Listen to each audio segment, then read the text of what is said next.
प्रजासत्ताक दिनानिमित्त बिमला तलाव गार्डनमध्ये साफसफाई, हातात झाडू घेऊन स्वच्छता अभियानाची सुरुवात।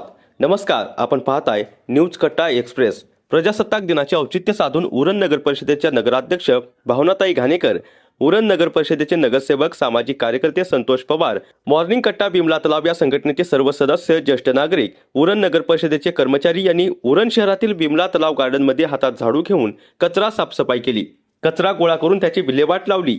उरण स्वच्छ सुंदर दिसावा, नागरिकांचे आरोग्य निरोगी राहावे या दृष्टिकोनातून सदर उपक्रमाचे आयोजन करण्यात आल्याचे उरण नगर परिषदेच्या नगराध्यक्षा भावनाताई घाणेकर यांनी सांगितले।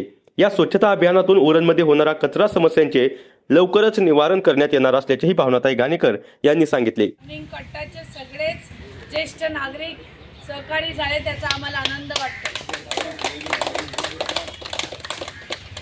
आपण भारताचे नागरिक म्हणून आपली सुद्धा जबाबदारी आहे की आपण सुद्धा या ठिकाणी समाजाचे एक घटक म्हणून साफसफाईची मोहीम आम्ही या ठिकाणी घेतली आहे। पण ही जबाबदारी समजून घेतलेली आहे।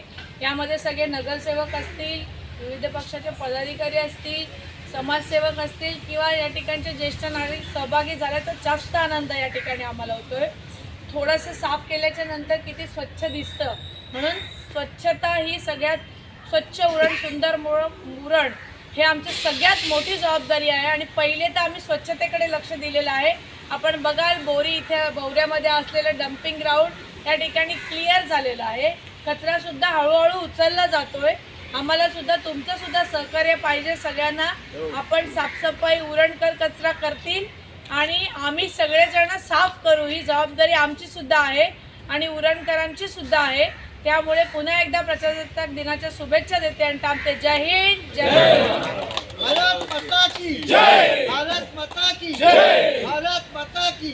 न्यूज कट्टा एक्सप्रेससाठी उरण प्रतिनिधी विठ्ठल ममताबादे।